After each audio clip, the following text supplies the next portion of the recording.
Hi friends, আজ আমি আপনাদের দেখাবো খাঁটি গরুর দুধ দিয়ে গোবিন্দভোগ চালের পায়েস। আমি গ্যাস অন করে কড়াই চাপিয়ে নিয়েছি। কড়াইয়ে 2-4 চামচ গাওয়া ঘি দিয়ে দিব। ঘি গরম হয়ে আসলে আমি আগে থেকে ভিজিয়ে রাখা চাল ভালোভাবে ধুয়ে দিয়ে দিব। কিছুক্ষণ নাড়ার পর আমি তেজপাতা দিয়ে দিব। আরও কিছুক্ষণ নেড়ে নেব। এবার আগে থেকে ভেজে রাখা মাখানাগুলো দিয়ে দিব। বাদামগুলো ভালোভাবে ধুয়েও দিয়ে দিব। এবার কিছুক্ষণ ভালোভাবে ভেজে নামিয়ে নেব। এবার একটি পাত্রে 2 কেজি গরুর দুধ নিয়েছি। গরুর দুধটা ভালোভাবে ফুটিয়ে জাল দিয়ে নিব এবং ভেজে রাখা চাল, মাখানা, বাদাম সব কিছু একসঙ্গে দিয়ে দিব।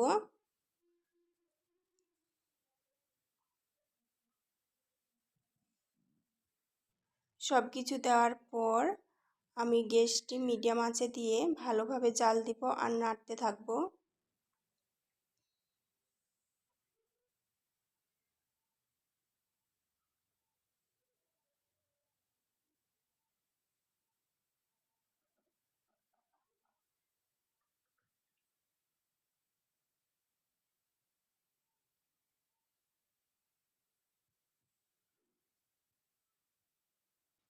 এখানে পায়েস 50% মতো রেডি হয়ে গেছে।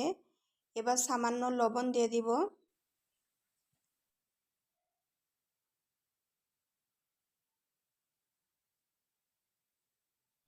এবার ভিজিয়ে রাখা কাজু ধুয়ে দিয়ে দিলাম।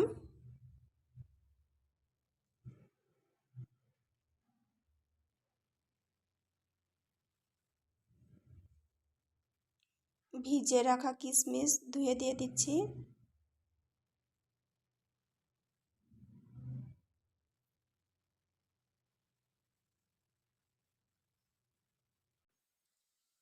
পায়েস 90% মতো হয়ে গেছে। এবার স্বাদ মতো চিনি দিয়ে দিব। চিনি দেওয়ার পর আরও কিছুক্ষণ ভালোভাবে নেড়ে নেব।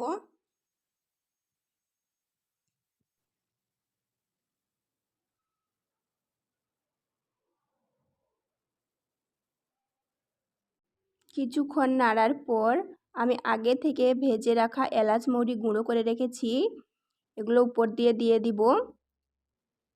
এখানে আমাদের পায়েস রেডি হয়ে গেছে। এখন নামিয়ে নিয়ে পরিবেশন করব।